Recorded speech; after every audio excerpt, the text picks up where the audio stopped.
a gente falou sobre o poder constituinte, né? O que é poder constituinte? Poder constituinte é o poder de constituir. Então, você, né, ou melhor dizendo, né, a doutrina reconhece que existe uma expressão da soberania popular que é um elemento fundamental para a criação de um Estado, né? Isso é o que a gente define como poder constituinte. É o poder de constituir, poder de criar, o elemento de criação do Estado. Isso é a definição de poder constituinte genericamente. Você tem a possibilidade, né, o poder mesmo, né, a capacidade de criar ou atualizar uma nova Constituição, né, aumentando, modificando, né, suprimindo as normas que cuidam, né, estabelecem, instituem o ordenamento jurídico de um país. Basicamente, eu tenho, né, aí revisão, que a gente já falou sobre isso rapidamente, depois a gente vai falar do poder constituinte derivado, porque o originário a gente já viu. Então, eu divido, né, o poder constituinte em poder constituinte originário e em poder constituinte derivado. O poder constituinte originário, que a gente trabalhou na aula passada, também conhecido como poder original, também conhecido como poder inaugural, né? Sim, o nosso trabalho eu liberei para vista, ou seja, 14. A resposta é sim, Maicon, ok. Ganharam uma semana a mais, para ajudar aí. Eu sei que vocês estão com bastante trabalho. Esse poder constituinte originário, né, ele é o poder de criar um novo Estado, ok? Ele tem como característica ser inaugural, pois inaugura uma nova ordem jurídica. Ele tem como característica ser autônomo, né, pois tem autonomia em relação nessa nova ordem jurídica. Ele é juridicamente limitado, ou seja, não se preocupa com a ordem jurídica anterior. Ele é incondicional e soberano, não tem que submeter a qualquer, né, forma prefixada. É também chamado de poder de fato, né, é o poder político. É uma nova energia, uma nova força social. Ok? Ele pode aparecer de forma, né, outorgada ou promulgada. Outorgada é quando ele aparece de forma, né, unilateral, imposta por uma pessoa ou por um grupo, né, revolucionários.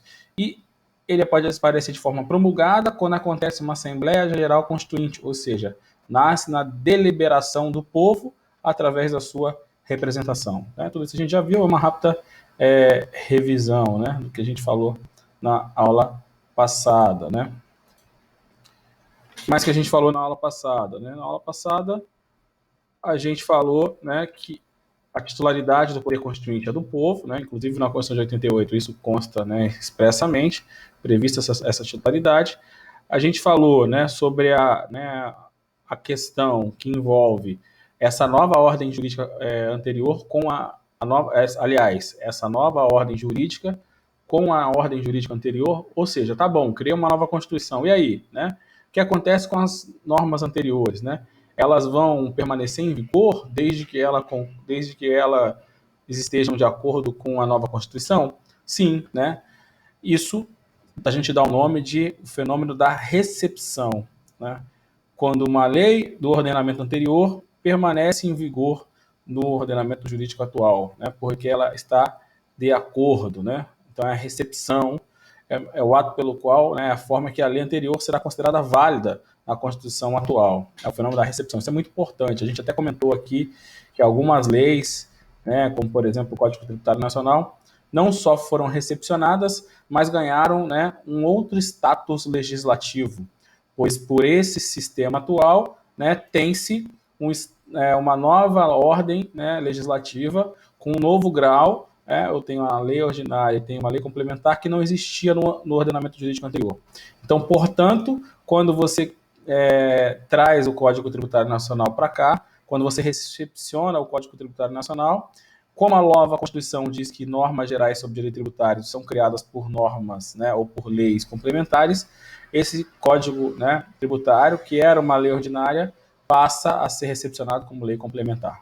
Certo? Isso aí, né, tem a ver aí com o fenômeno da recepção que a gente já viu. É possível, né, a revogação da Constituição anterior, né, o que acontece. A gente viu o fenômeno da desconstitucionalização, quando, né, uma Constituição permanece em vigor, mas como norma, né, ou como lei infraconstitucional, e o da repristinação. Né? Repristinação é quando uma norma, né, que foi revogada, ela volta a vigorar, não é isso? Então seria o retorno de uma lei que havia sido revogada. Também já vimos isso, está lá no vídeo, depois qualquer coisa você dá uma olhada, ok? Hoje eu quero falar sobre o poder constituinte derivado, né? Então, o poder constituinte é um só, poder de criar uma nova ordem jurídica, mas ele não é todo igual, ou seja, ele vai ter dois momentos, duas fases, né? Eu posso classificá-lo de duas formas. Poder constituinte originário, que a gente já viu, e agora eu vou falar do poder constituinte derivado, ok? O que é poder constituinte derivado? Né? O poder constituinte derivado, primeira coisa, ele também é chamado de poder constituinte, né? Instituído, ele é poder de segundo grau, poder secundário, lembra? O poder constituinte era o poder, né? De fato, o poder constituinte derivado é o poder instituído. O poder constituinte originário era o poder primário, o derivado é o secundário. O poder constituinte originário era o de primeiro grau, né? Chamado de primeiro grau. O poder constituinte derivado é o de segundo grau. Tá? Esses termos, esses nomes, né? Essas nomenclaturas são importantes você saber que são cobrados em concurso público, tá? Esse poder constituinte, né, derivado, ele vai, né, na verdade, ser uma decorrência do poder constituinte originário. Ele é uma manutenção, ele é uma continuidade do exercício, né, do poder constituinte. Ele é uma continuidade de melhoria, formação e criação do Estado. O Estado não só nasce, né, não só cria, quando eu crio a Constituição. Durante o desenvolvimento do Estado, eu preciso também do exercício desse poder. Como quando, por exemplo, eu altero a Constituição através de uma emenda. Quando, por exemplo, eu crio uma Constituição de um Estado membro. Né? Isso são, né, demonstrações do exercício desse poder constituinte derivado. Tá bom? Então, a existência do poder constituinte, né, derivado, ela acontece com base, né, ou com fundamento no poder constituinte originário, certo? O poder constituinte derivado, ele vai ser, né, como é que eu vou dizer para você, né? Ele tem características também, como a gente viu. Ele é limitado, ao contrário do poder constituinte originário, que era ilimitado, certo? Ele é subordinado, ao contrário do outro, que era autônomo. Ele é juridicamente, né, limitado, ao contrário do outro que não era. Né? Ele é condicionado. Então, as características são inversas, né, ao poder constituinte originário que a gente já viu. Né? Continuando. Vou tentar falar mais devagar. Né? Então, vou até anotar aqui de novo. Características.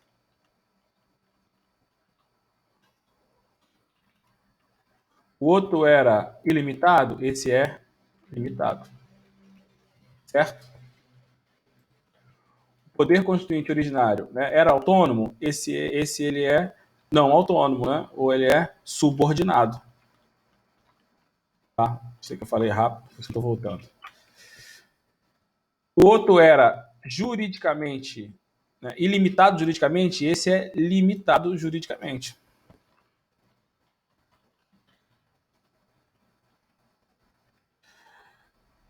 O outro era incondicionado, esse é condicionado. Tá? Então, as características, né, são diferentes pelo momento que ele acontece. O outro era um poder de fato, esse é um poder de direito. Por que ele é limitado? Porque ele não inaugura uma ordem jurídica anterior. Ele vai funcionar dentro da ordem jurídica existente. Por que ele é subordinado? Porque ele, né, não terá autonomia. Né? Ele está vinculado à nova ordem jurídica. Por que ele é juridicamente, né, limitado? Porque ele se preocupa com a ordem jurídica atual. Ele é condicionado porque ele se submete, né, à manifestação de vontade, né, das pessoas. E ele é poder de direito, né, ao contrário do outro, era o poder de fato. Né? A existência, né, o exercício desse poder é nos termos, né, previstos na Constituição. certo? Espero que tenha ficado melhor dessa forma. A doutrina divide, né, ou faz uma subdivisão desse poder constituinte derivado. Ou seja, o poder constituinte derivado ele se apresenta, né, de várias formas. Eu não posso dizer que ele é todo igual. Eu vou olhar para ele e ver que tem algumas diferenças, né, ou uma subdivisão. O poder constituinte derivado, ele também é chamado, ou melhor dizendo, ele tem uma parte dele, né, uma subdivisão dele, uma subespécie dele, que é chamado de poder constituinte derivado reformador. Ok? Poder constituinte derivado reformador. Então, tudo que a gente já viu aqui se aplica. Poder constituinte derivado. O que é diferente aqui? De novo, reformador. Por quê? Porque ele serve para reformar. Reformar quem? A própria Constituição. Então, a nossa Constituição, né, ela tem prevista nela o poder constituinte derivado reformador. Como que esse poder se apresenta? Né? Ele se apresenta através das emendas à Constituição Federal. Não é isso? É a possibilidade de a gente fazer o quê? A mudança no ordenamento jurídico, né, atual. Então, o poder constituinte derivado reformador tem a capacidade de modificar a Constituição por meio de um procedimento específico que a gente chama de emendas constitucionais.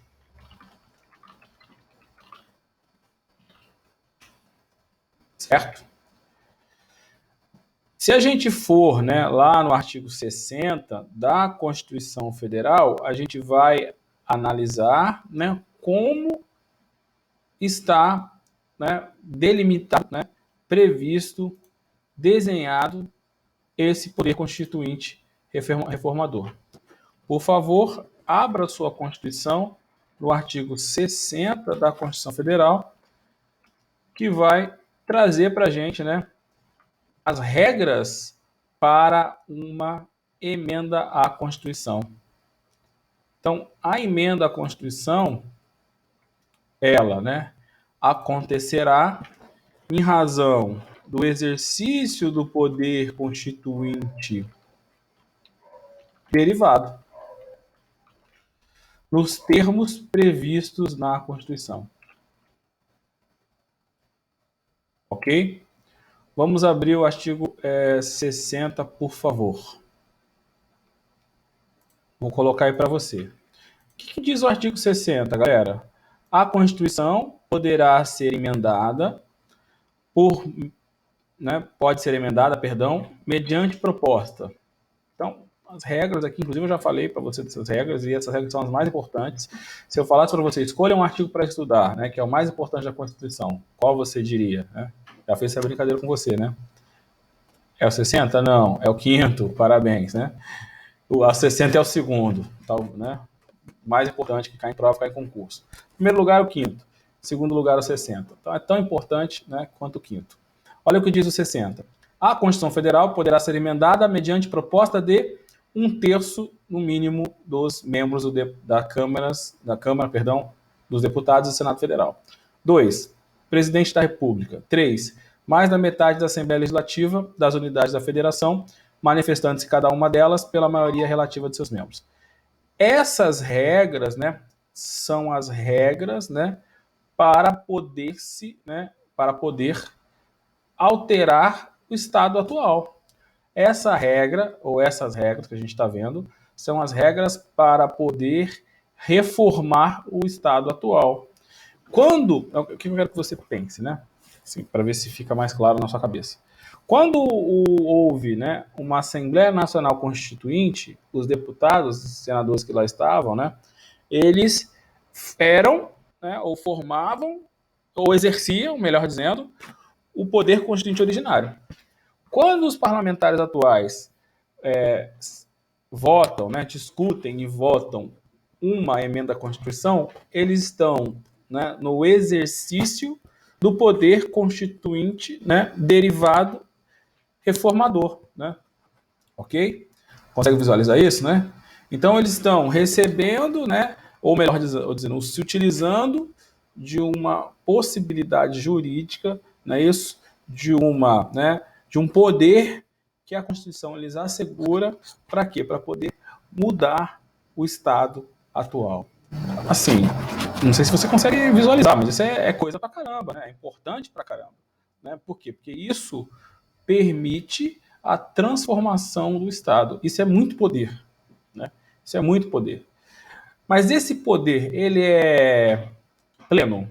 Né? Esse poder é ilimitado? Né? Esse poder é insubordinado, né? É autônomo? Né? Não, já vimos que não. Né? Se ele, na verdade, o poder constituinte reformador é um poder constituinte derivado, portanto, ele não é pleno, ele né, não é autônomo, não é limitado, como a gente já viu. As características gerais de todo e qualquer poder constituinte, né, derivado se aplica ao poder constituinte derivado reformador, porque é uma subespécie, certo? É uma subespécie. A doutrina faz o seguinte, a doutrina olha esses artigos, esses incisos aqui do artigo 59 e classifica esses artigos, esses incisos, como, né, limites ao exercício do poder constituinte derivado reformador. Calma, né? Vou anotar aqui para você, para ficar bem claro, porque isso aqui é importante. Né? Existe limites para mim reformar o Estado brasileiro? Existe. Né? Esses que estão previstos no artigo 60. Eu posso dar um nome para esses limites, né? Eu posso classificá-los, né? Eu posso, né,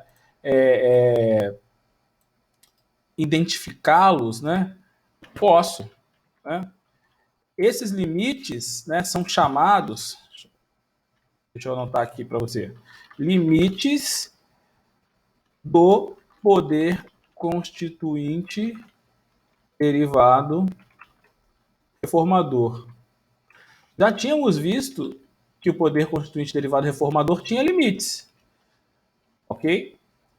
Agora, o que eu estou fazendo? Eu estou identificando, nomeando, né, esses limites. Certo? Estou identificando, estou nomeando esses limites. A doutrina fala assim, existem limites materiais. Existem limites materiais, ou seja, as matérias que não podem ser objetos de reforma. Se elas não podem ser objetos de reforma, significa dizer que elas, né, que essas matérias são que limitadas. Isso, muito bem. Formal, material, vamos chegar lá. Estou primeiro trabalhando com material, você tem razão. Formal, material, né? Isso aí. Perfeito, é isso mesmo, William. Então, eu vou olhar aqui para o artigo 6 e vou falar assim, quais são as em outras palavras, melhor dizendo, todos os assuntos ou todas as matérias podem ser objeto de reforma? Você sabe que não, né? Aqueles assuntos que não podem ser objetos de reforma são os limites materiais ao exercício do poder constituinte derivado reformador, entendeu, né? O nome é grande, mas a ideia é simples. Então, os assuntos que não podem ser objeto, né, de reforma são os limites materiais ao exercício desse poder, não é isso? Quais são os assuntos que não podem ser objeto de reforma? Está lá no artigo 60. Eu não li tudo, porque a gente ia ler agora, né, para não ficar muito cansativo. Então, por exemplo, né, lá no parágrafo 4º, quando diz que não será objeto de deliberação a proposta tendente a abolir a forma federativa de Estado, o voto direto, secreto, universal e periódico, a separação dos poderes e os direitos individuais, esse artigo, parágrafo 4º, né? Então, o parágrafo 4º, ele vai ser o quê? Né? Vai ser os limites materiais do direito. Cadê? Não tem parágrafo aqui nesse teclado? Estou procurando aqui, sumiu, né? O parágrafo 4º, então, na prática, né, são os limites materiais, né, assuntos ao poder constituinte derivado reformador. Deu para entender? Certo? Então, tem vários limites lá. Né? Tem limites em razão da matéria, em razão da forma, em razão da, né, como o colega falou, em razão do tempo. E aí eu vou, né, identificá-los, classificá-los. É isso que eu estou fazendo agora. É isso que a doutrina faz. É isso que você tem que saber. Ok? Além do limite material, tem o limite circunstancial, ou seja, as circunstâncias, né, nas quais o poder constituinte derivado reformador não vai poder atuar. Passamos aqui, né, há pouco tempo por uma situação dessa. Lembra-se dessa, não? Qual foi a circunstância que a gente passou há pouco tempo atrás, inclusive no estado do Rio de Janeiro, em que não poderia haver a emenda à Constituição? Você se recorda?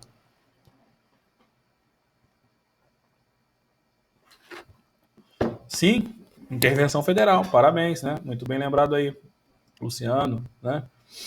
Não, durante a intervenção federal, né, não pode haver mudança na Constituição. Em outras palavras, o exercício do poder constituinte derivado reformador, ele está limitado, né, nesse período. Não pode ser exercido. Né? Só pode ser exercido fora desse período. Ok? Muito bem. Né? Porque suprime a manifestação de vontade da unidade federativa? Sim, é um argumento. Né? Quando a gente lê livros, né, mais teóricos sobre isso, por que isso acontece? Um argumento é esse, Luciano. Parabéns, né? Tá estudando, estou gostando de ver. Porque ele limita a vontade. Porque quando tem uma emenda à Constituição, né, você tem a manifestação da vontade popular através da Câmara dos Deputados e tem a manifestação de vontade, né, do Senado Federal. Então, aquele Estado que está, né, que sofreu intervenção não vai poder se manifestar. Muitas vezes não vai ter nem representante, vai depender do caso concreto. Mas o argumento talvez mais, não vou dizer que é mais importante, o mais falado, né, quando a gente lê sobre o assunto, é que é um período de instabilidade, né? É um período de instabilidade. É um período que as pessoas, né, não estão numa situação normal. E decidir alguma coisa né, num período de estabilidade, você vai decidir pensando naquele período, ou para resolver aquele período, que não é uma situação normal do dia a dia. E, portanto, né, você não pode aplicar uma decisão para o período de estabilidade na Constituição, que seria uma regra geral para o dia a dia.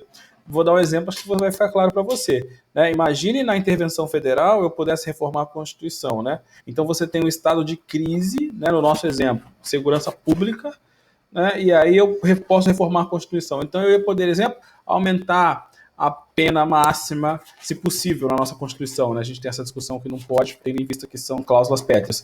Mas, se possível, eu poderia colocar uma pena de morte, se não fosse o caso de ser cláusulas pétreas, né? Não fosse limites materiais.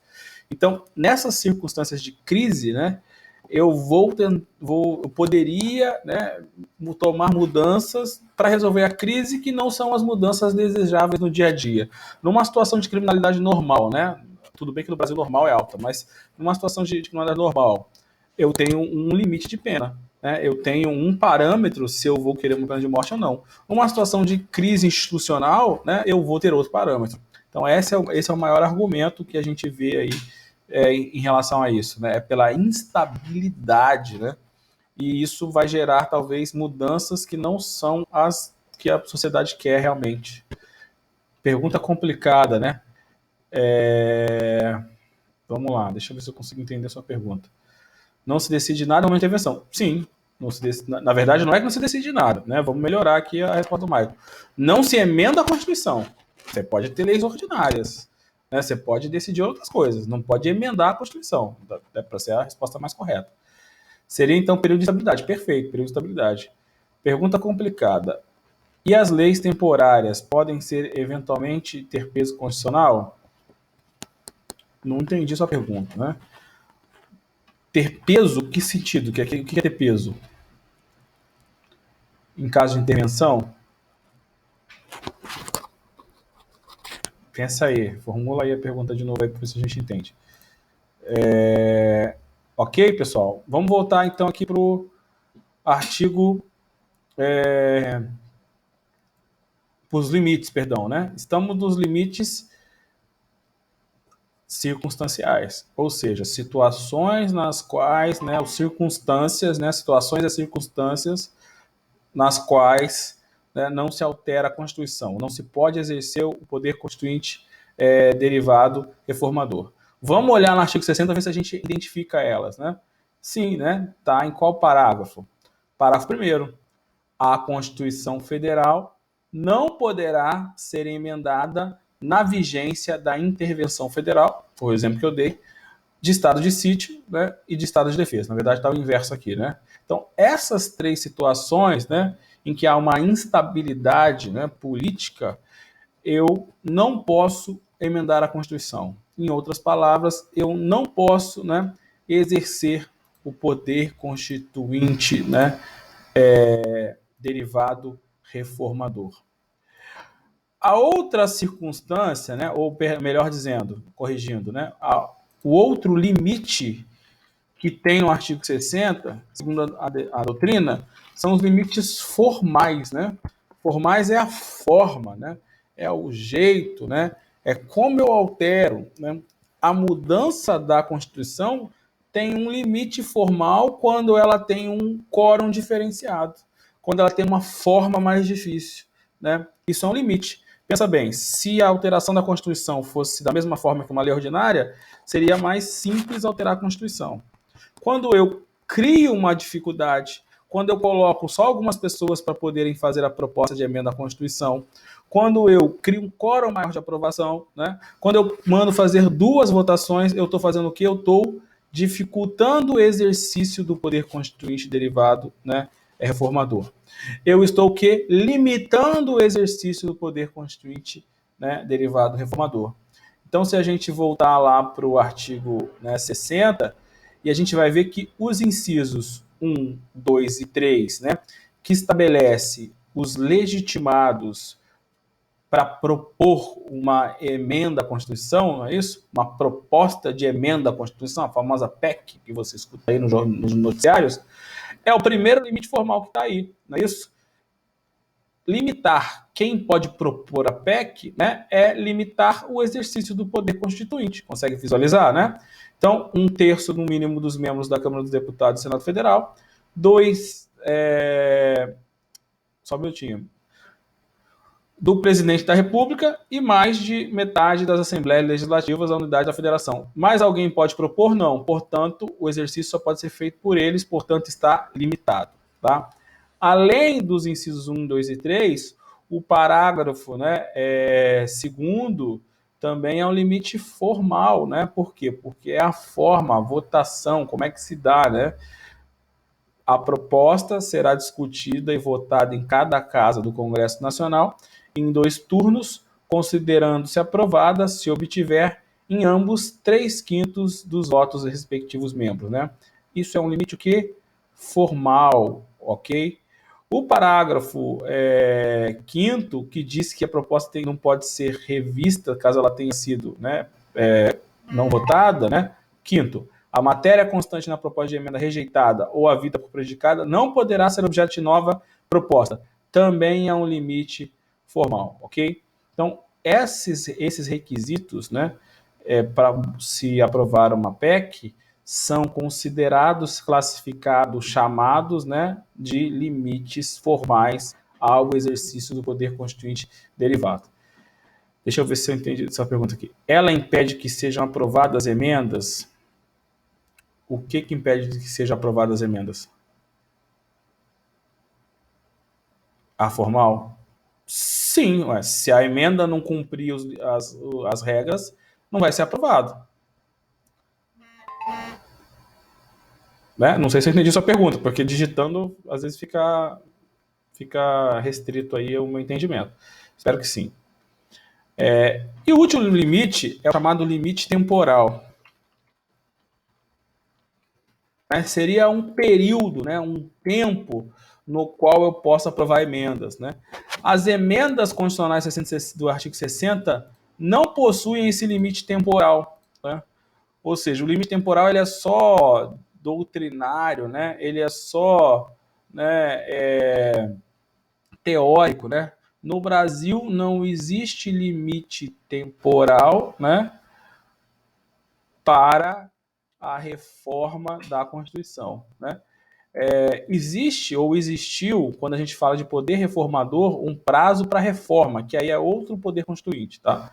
Mas para a emenda constitucional normal, né, não existe, né, limite temporal. O que seria limite temporal? Por exemplo, eu só posso fazer reforma durante tantos anos, né? Durante tantos anos, durante 10 anos, durante 5 anos.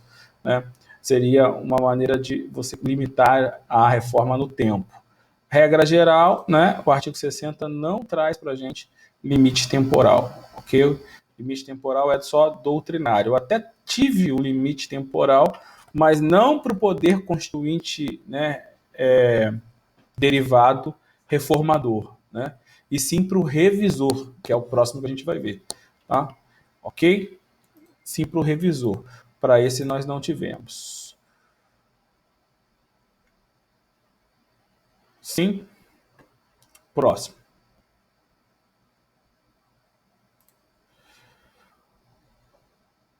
O próximo, né, poder constituinte que a gente tem é o poder constituinte derivado decorrente. Então, de novo, poder constituinte derivado em A. Poder constituinte derivado reformador. Acabamos de analisar. Esse assunto é muito cobrado na OAB? Sim. Letra B. Poder constituinte derivado decorrente. O que é o poder constituinte derivado decorrente, né? Também chamado de derivado do originário, né? É aquele, né, que visa, que permite, né, que possibilita a criação dos Estados membros, né?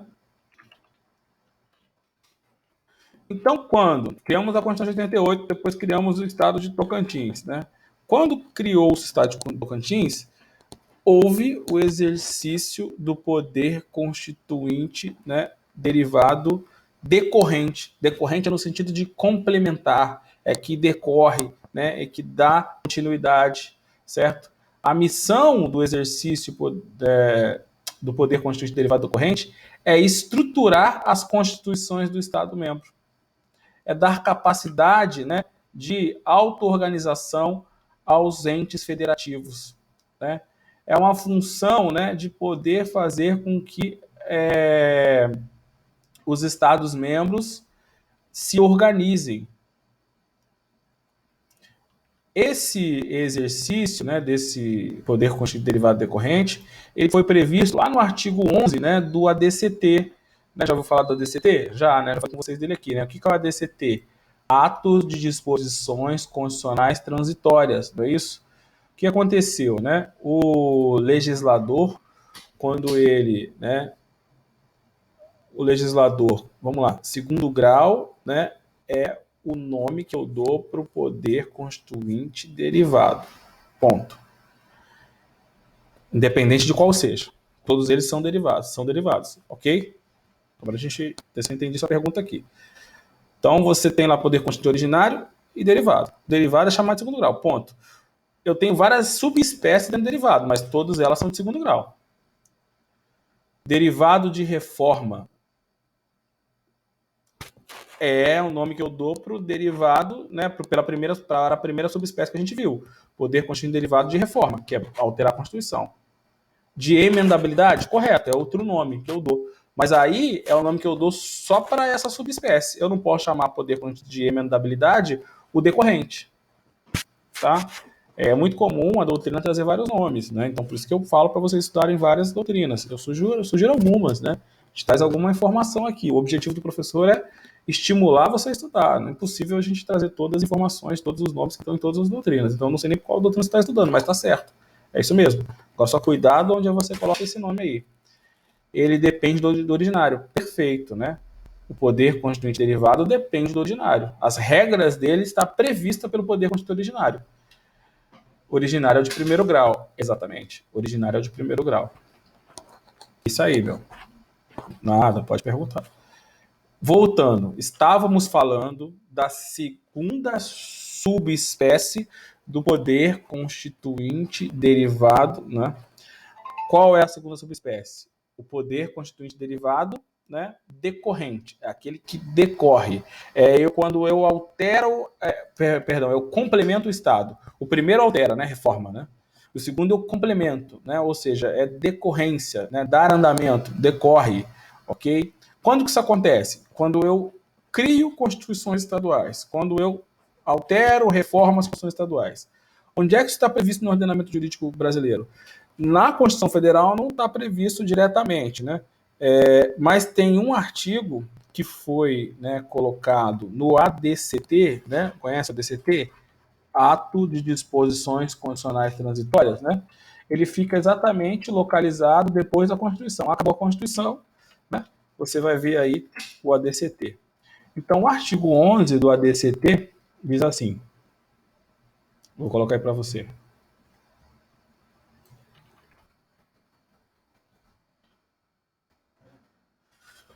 Cada Assembleia Legislativa com poderes constitucionais aqui, ó. Então, a Assembleia Legislativa tem poderes constitucionais. Que poder é esse? Poder constituinte derivado decorrente. Elaborará Constituição do Estado num prazo de 1 ano contado da promulgação da Constituição Federal, observados os princípios destas. Parágrafo único. Promulgada a Constituição do Estado, caberá à Câmara Municipal, no prazo de 6 meses, votar a lei orgânica respectiva em 2 turnos, né, de discussão ou de votação, respeitável disposto nessa Constituição. Então, essa auto-organização, né, que a Constituição permite, é classificada como o exercício do poder constituinte derivado decorrente. Lembra, o poder constituinte não é o poder de constituir um Estado?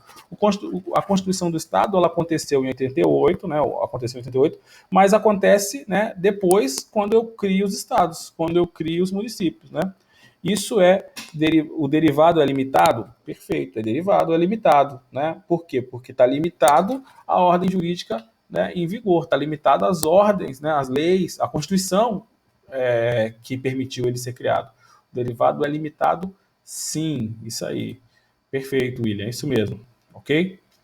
Então, a informação que a gente tem aqui, né, a respeito do poder constituinte derivado, né,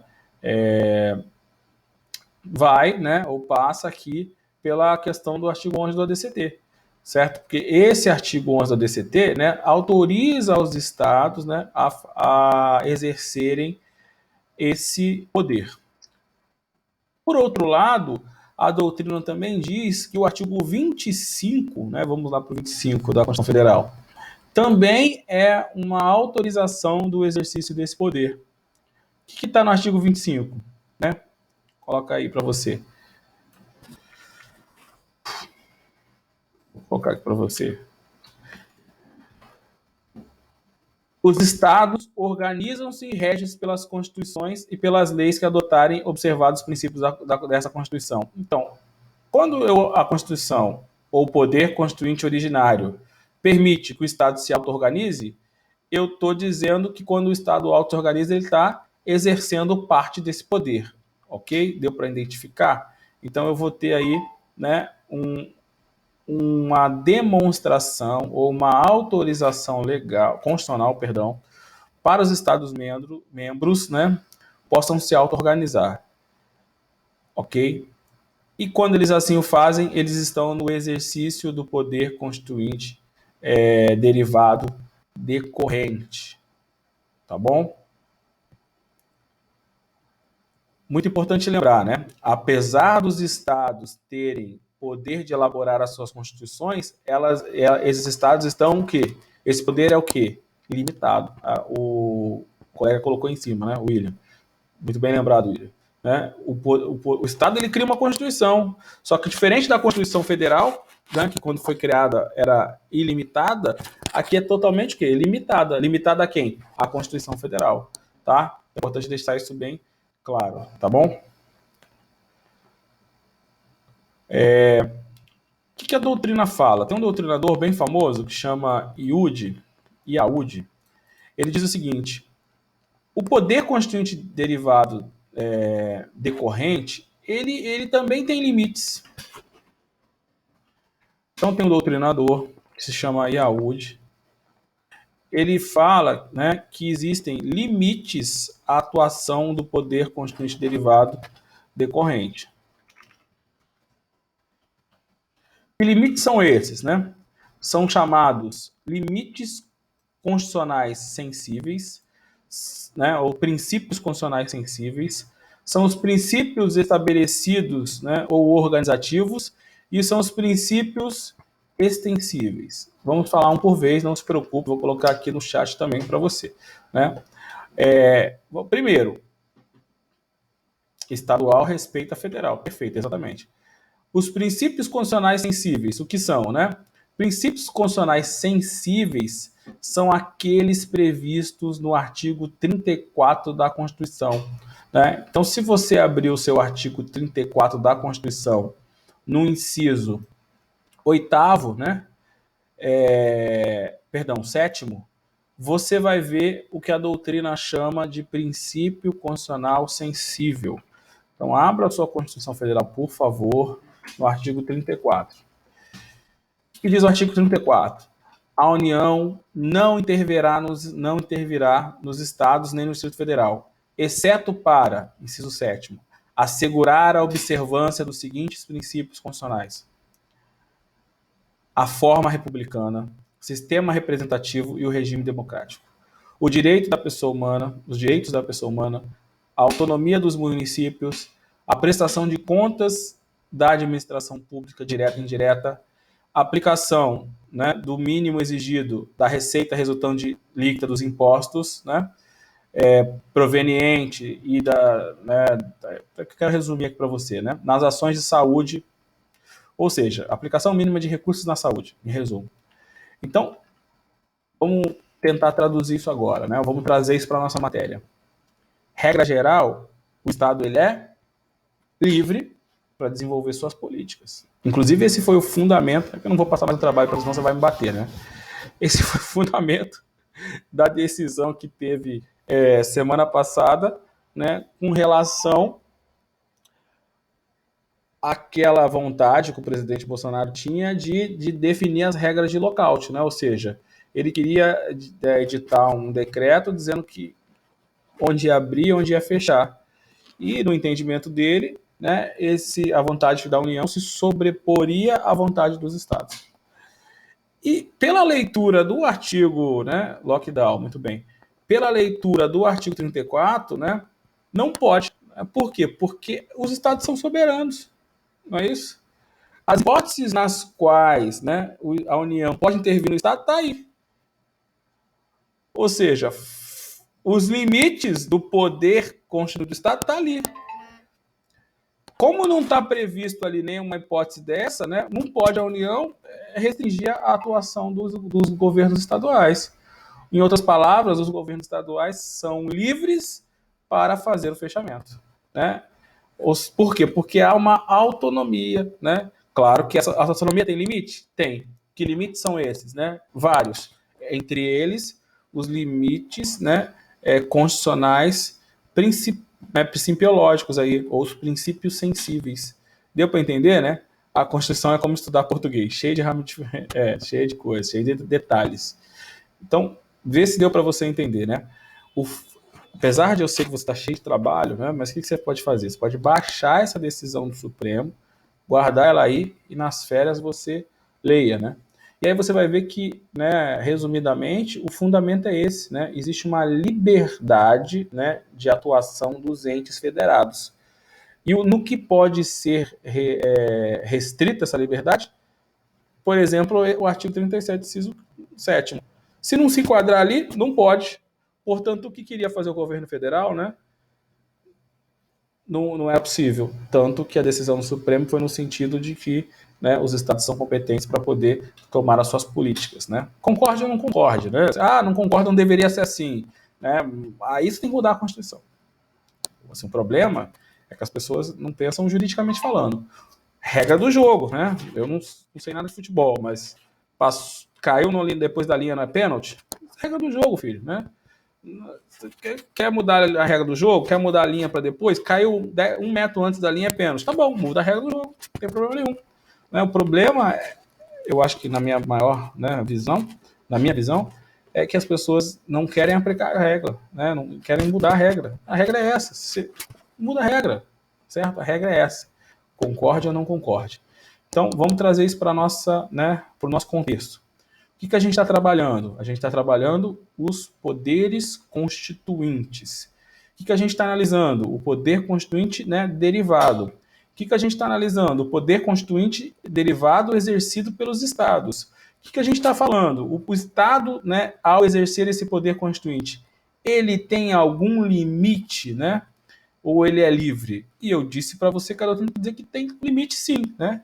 O primeiro limite que ele tem é justamente esses limites, né, ou chamados de princípios constitucionais, sensíveis ou enumerados. É esse que está previsto aqui no artigo 34, que a gente já leu aí, tá? Então, primeiro limite, né, ao poder constituinte derivado decorrente do Estado, né, são esses, né, limites previstos no artigo 34, a linha 34, inciso 7º, né? Que, inclusive, né, ó, boa lembrança, inclusive, é a quebra desses princípios, né, ou é a quebra desses limites que vai sujeitar o Estado ao decreto de intervenção federal.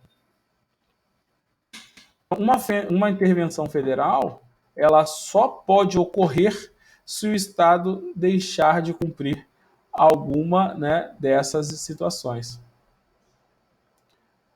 Né? É claro que né, são situações amplas, né? Dignidade da pessoa humana, recursos mínimos, né? Então, tem várias coisas que você pode encaixar aqui. Mas essas são as hipóteses que vão dar aso, né? Que vão permitir a intervenção federal. O segundo limite ao poder constituinte derivado decorrente são os princípios constitucionais estabelecidos, tá bom? O que diz a doutrina, né? Que esses limites são aqueles que estabelecem, né, limites à capacidade de auto-organização. Ou seja, né, o Estado, ao se auto-organizar, né, ele tem limites. E o que diz a Constituição, né? A Constituição traz, né, todos os limites de auto-organização do Estado. Então, existe uma regra que é o seguinte: o Estado membro ele tem que respeitar a Constituição Federal, certo? A Constituição Federal diz que tem uma assembleia, que o Estado vai ter Assembleia Legislativa. Isso é um limite de auto-organização do Estado. A Constituição Federal diz que os Estados vão ter polícias, né, militares e civis. Isso é um limite de auto-organização do Estado. Ou seja, todas, qualquer artigo constitucional que estabelece a organização do Estado membro é também um limite, né, ao exercício do poder constituinte derivado. Deu para perceber? Qualquer artigo, né, falando diretamente ou não, né, ele vai ser um limite de organização do Estado. Então eles vedam, eles proíbem, né, a ação indiscriminada do poder exercício decorrente. Para a gente fechar, o terceiro princípio, segundo a doutrina, que veda a atuação do poder constituinte derivado, são os princípios constitucionais extensivos. Eu sei que os nomes são difíceis, eu sei que os nomes são diferentes, né?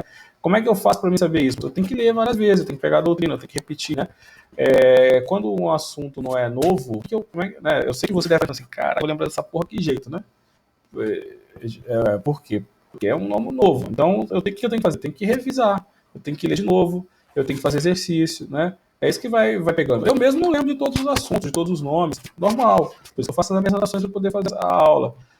A diferença é que você que vai fazer um curso da OAB vai ter que identificar quais são os assuntos que são mais cobrados e lembrá-los, né? Por isso a importância de exercitar. É claro que a gente estuda tudo, né? Ou estuda o máximo que puder para ter um panorama, né, geral, e depois você foca naquilo que cai, certo? E como é que eu faço isso? Fazendo exercícios. Pegar a banca anterior, pegar o concurso anterior, acho que a maioria que é o concurso, né?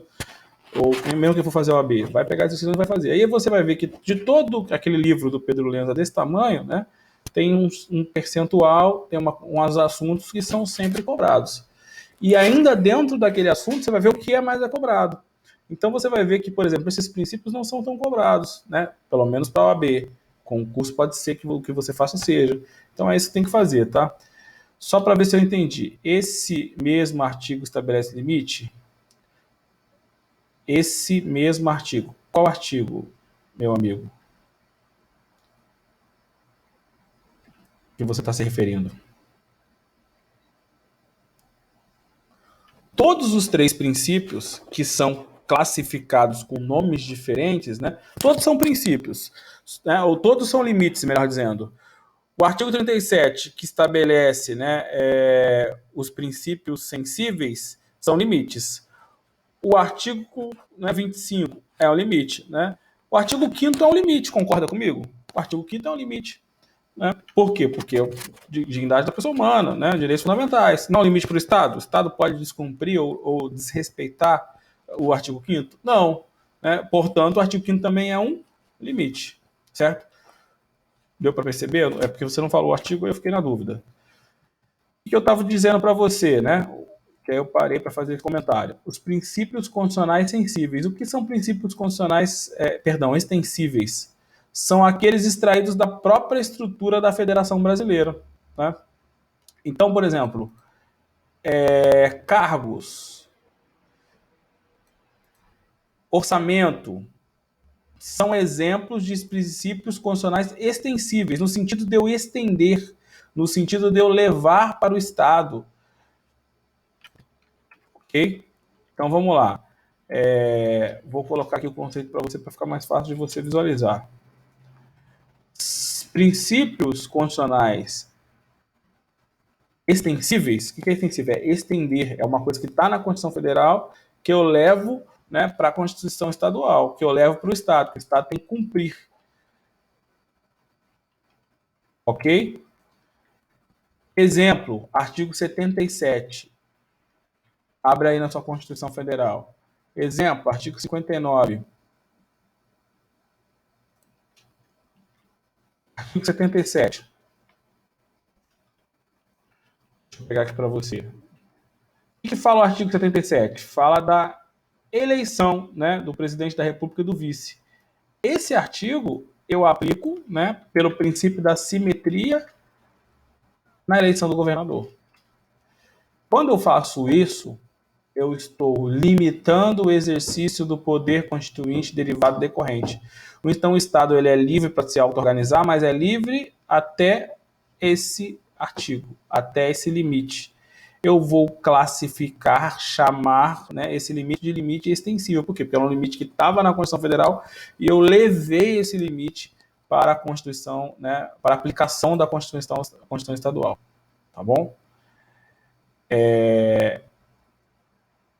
Existe uma discussão importante que você tem que analisar, tem que saber. Né? Existe limite ao exercício do poder, né? ou ao exercício do poder constituinte do município? Né? Não é bem assim, mas vamos lá. Né? A Constituição Federal, ela, né, coloca, né, previu o exercício do poder constituinte municipal. Aí existe um entendimento, né, discutível. Né? Tem gente que entende que a Constituição Federal não previu limites ao município. E tem gente que entende que o município sequer é um poder. O município seria, né, estaria abaixo de um poder. Apesar dos municípios serem entes da federação, né, e gozarem de autonomia política e financeira, o constituinte, por que eles entendem que não? Eles são entes da federação, gozam de limite, de autonomia financeira e organizativa, mas o constituinte, né, não deu prerrogativa de auto-organização. Né? Então não há normas fundamentais municipais. Então, quando o artigo 29, por exemplo, trata dos municípios, né, ele fala que os municípios são regulados por leis orgânicas e não por Constituição. Só pelo fato de mudar o nome, né, de dizer que é criado por lei e não por Constituição, já reduz ou já diz que não é um poder, concorda? Porque se fosse um poder, ele ia criar uma outra Constituição, né, interna, municipal. Quando a Constituição diz que o município se organiza por lei orgânica, indiretamente entende-se, né, que o município não é um poder, ou não há o exercício do poder na criação do município.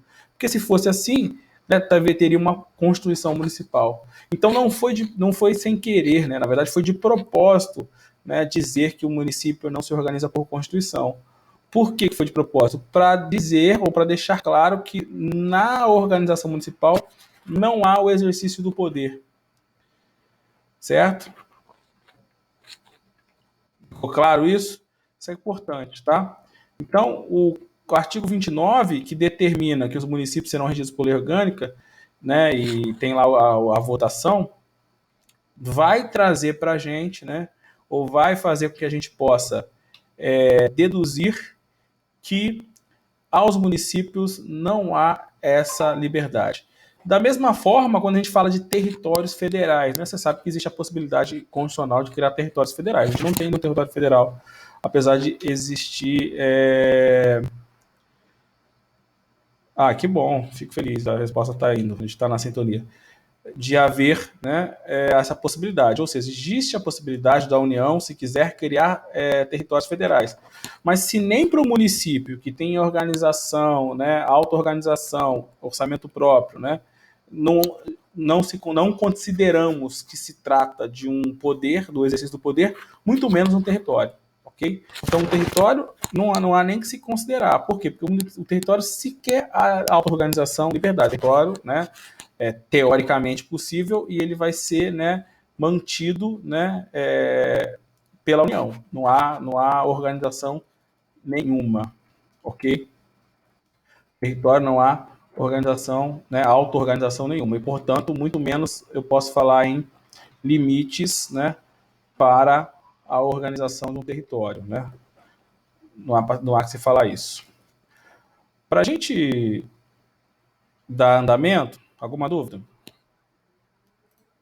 Existe um outro poder constituinte derivado, é o terceiro. Então, de novo, eu sei que é muita informação, daqui a pouco a gente vai acabar. Vamos acabar um pouquinho mais cedo, tá? Mas, de novo, poder constituinte derivado, gênero.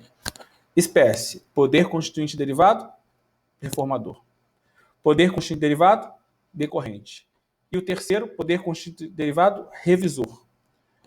O que tem de igual, né, os três? Né? São poder constituinte derivado. São limitados, são subordinados, né? São, né, juridicamente limitados. Então, tudo isso que a gente viu se aplica aos três, porque os três são, na verdade, desmembramentos, né, ou subdivisão, ou classificação desse poder. Então, todos eles vão ter essas características que a gente viu. O que diferencia um de outro? O primeiro, já vimos, né, acontece, é exercido quando eu crio uma emenda. Aí a gente já viu, né, que a emenda está no artigo 60. Estou só revisando para a gente poder ficar bem fixado aí na sua cabeça. E que tem limites específicos, né, circunstanciais, materiais, formais, blá, blá, blá. O segundo, também já vimos, né, trata, né, ou diz respeito ao poder constituinte derivado no exercício da regulamentação interna. Ou seja, quando eu possibilito, né, a criação de um Estado. Quando o Estado cria a sua Constituição. Isso ou acontece, ou é o exercício do poder constituinte derivado decorrente. Então, a palavra decorrente vai traduzir esse exercício específico. A palavra reformador vai traduzir o outro exercício específico. Mas todos são né, derivados. E por fim, né, ou continuando, eu tenho poder constituinte derivado revisor. Cuidado, revisor aqui para a gente não é a mesma coisa que reformador. O nome é parecido, né? Numa outra situação, eu até poderia entender que são sinônimos, mas aqui para a gente não é sinônimo, ok? Aqui para a gente não é sinônimo. Poder constituinte derivado revisor, né, vai acontecer quando a Constituição permite, na verdade ela permitiu, já aconteceu uma vez, que haja uma revisão da Constituição. Revisão é uma coisa, reforma outra. Reforma a gente já viu, uma emenda, né? Então, uma coisa que eu não quero mais assim, agora eu quero assado. Né? Então, o limite de idade para aposentar era um, agora é outro. né? Isso foi revisão. O sistema, isso foi revisão. Perdão, reforma. Desculpa, reforma. A revisão, né, apesar de ser uma mudança, apesar de ser até parecido, né, o nome é um sinônimo, mas ela foi utilizada para a gente, ou na Constituição, como um momento específico de reforma, uma forma específica de reforma. Né? Então, de novo, né, para você entender, o que foi a revisão? Foi uma autorização prévia estabelecida, né, pelo próprio legislador constituinte em que poderia se fazer uma revisão na Constituição. Então vamos lá. Criou a Constituição. O que o legislador pensou? É muita coisa para me criar, ainda que eu demorasse um ano, né? Como foi, né, praticamente um ano para deliberar, né, decidir, discutir a Constituição Federal. Mas ainda assim é muita informação. São muitos artigos, são muitos assuntos, né, de muita importância. Será que a gente não fez uma mudança, né, ou colocou um artigo aqui que daqui a 2, 3, 5 anos eu vou achar que não ficou bom? Não. Você, pô, mas esse artigo aqui não é bem isso, não ficou bom, não deveria ser assim. Então era como se fosse uma segunda chance, né, uma forma do legislador constituinte originário permitir que o legislador constituinte, né, derivado, pudesse revisar o que foi feito. Então, foi-se feita uma Constituição, em razão da possibilidade dessa Constituição não ter ficado perfeita, né, é natural, ser humano, né, o que o legislador constituinte originário fez? Daqui a 5 anos você vai poder alterar a Constituição, revisando o que a gente fez, né, de forma mais simples do que você teria que fazer se fosse uma reforma. Onde é que está previsto isso? Está previsto também lá no ADCT. Então, se você for lá para o ADCT, lembra dele, né?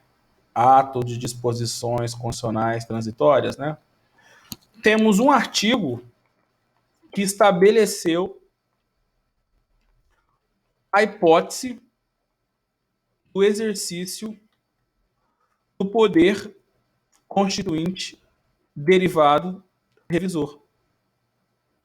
Estou pegando aqui para te mostrar. Artigo 3º do ADCT. Vou colocar aqui para você. Muito bem, Ulisses. A revisão constitucional será realizada após 5 anos, contados da promulgação da Constituição, pelo voto da maioria absoluta dos membros do Congresso Nacional em sessão unicameral. Perceba, né? Na emenda, ou seja, no exercício do poder constituinte, né, derivado reformador, preciso de um voto, né, de 3/5, que é muito maior que absoluto, é muito, né, maior que o voto por maioria absoluta. Eu preciso de 2 votações em cada casa do Congresso, ou seja, é mais difícil eu exercer aquele poder, né? Aqui não, né? Junta todo mundo, faz uma votação só num quórum menor. Perceba que aqui foi mais fácil, é mais simples, né, exercer o poder constituinte derivado revisor, ok? Não significa dizer que o poder constituinte derivado é maioria absoluta, isso, falei errado? Não significa dizer que o poder constituinte derivado revisor não seja o quê? Limitado. A mesma coisa, ele é limitado, igual aos demais, né? Não significa dizer que ele não seja também o quê? Condicionado. Também é condicionado. Né? Não significa dizer que ele também não tem o quê? Natureza limitado juridicamente, não é isso? Por quê? Porque ele é um poder constituinte derivado. E todas as características derivadas se aplicam a ele também.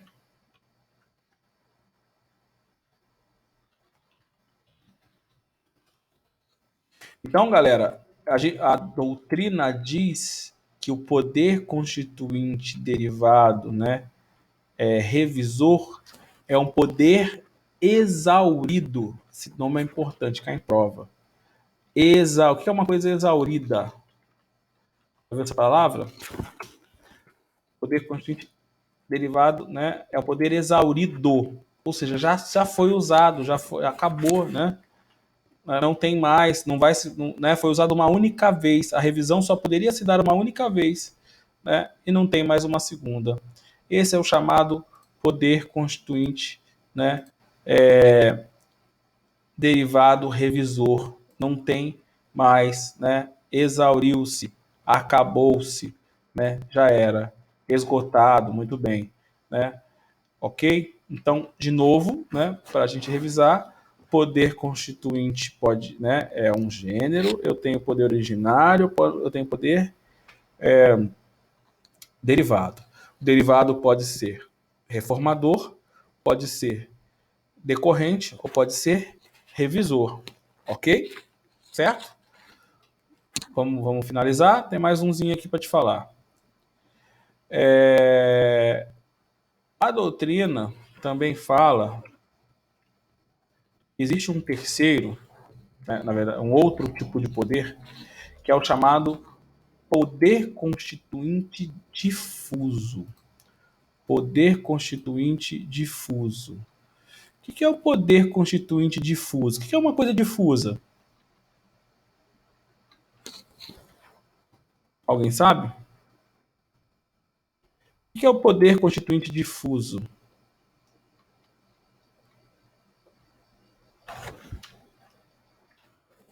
Alguém respondeu? Deixa eu ver se alguém respondeu.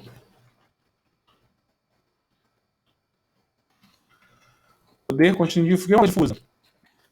Espalhada, né? Está aí, por aí, né? Concentrado, difuso. Né? O que é o poder constituinte difuso? Né? Não está nas constituições.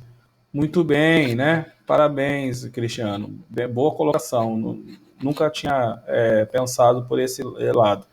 Por isso que eu adoro dar aula, porque a gente aprende, né? Assim, é uma troca. Então, não está na Constituição, muito bem. O poder os poderes constituintes não tá na Constituição? O difuso está fora da Constituição, né? Muito bem, não sei onde você aprendeu dessa forma, mas eu adorei, né? Muito bem, gostei mesmo.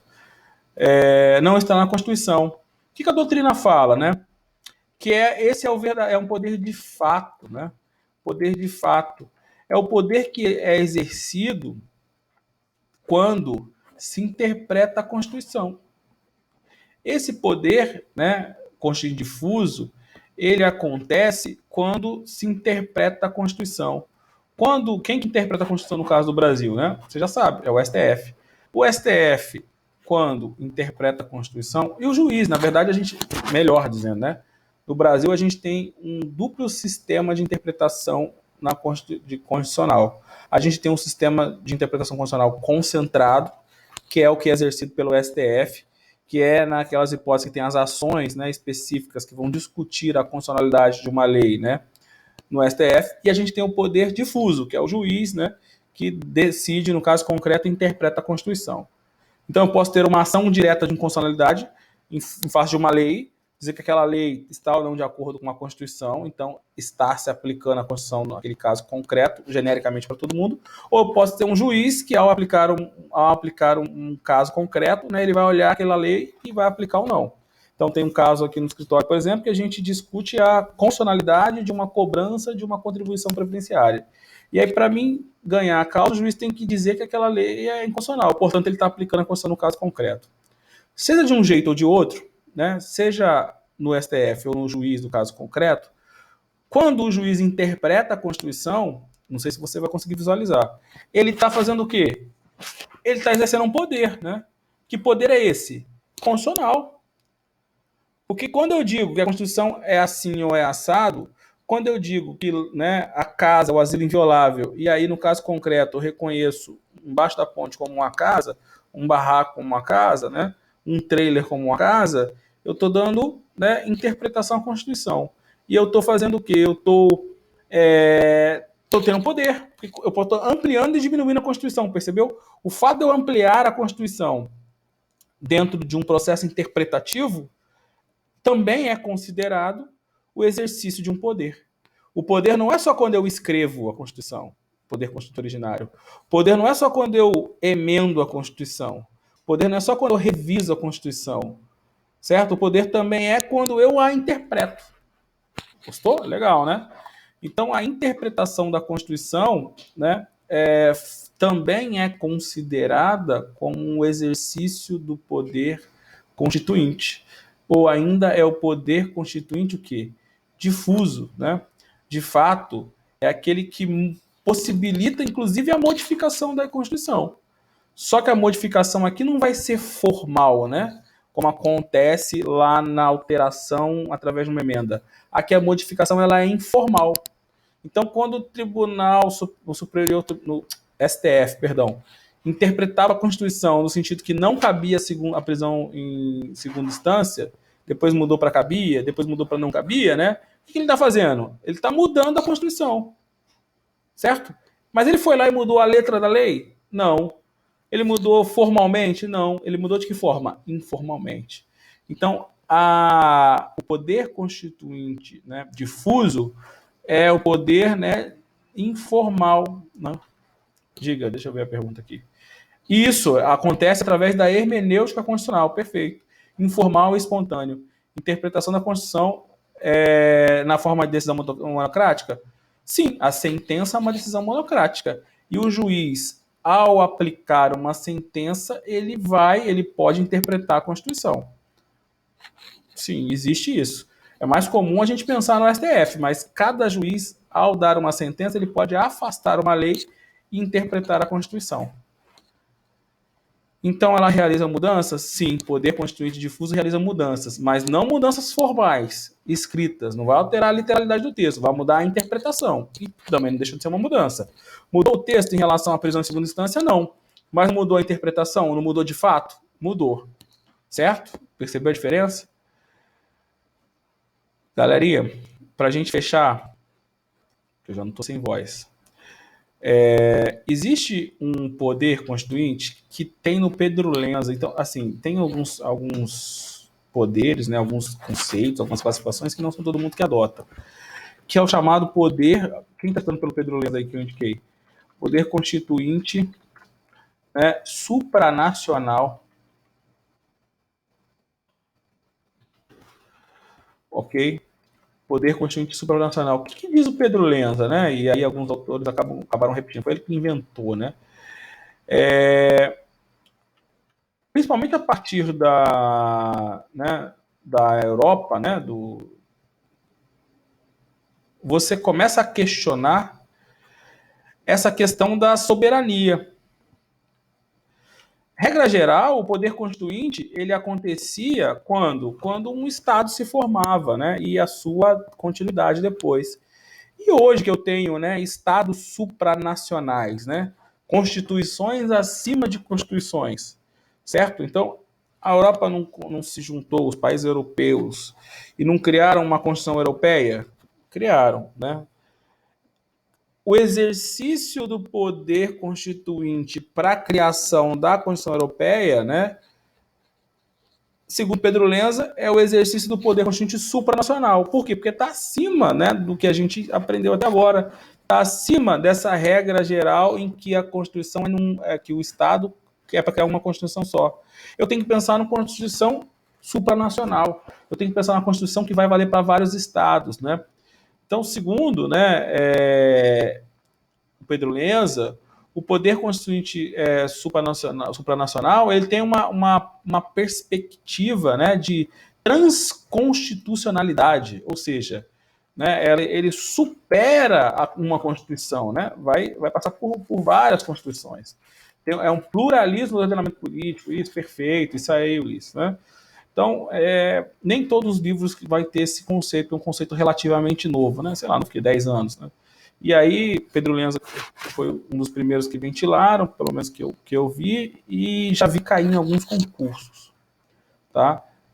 O Pedro Lenza é um bom autor de concurso, né? O pessoal segue bastante ele, e por isso que eu indiquei, tá? Então, poder constituinte supranacional, ou seja, é o poder de criar uma Constituição, né, superior, né, transcontinental, né, que tem que une vários, né, ordenamentos jurídicos. Aí, como bem colocou, o pluralismo político. Acabamos poderes constituintes. Ok? Alguma dúvida?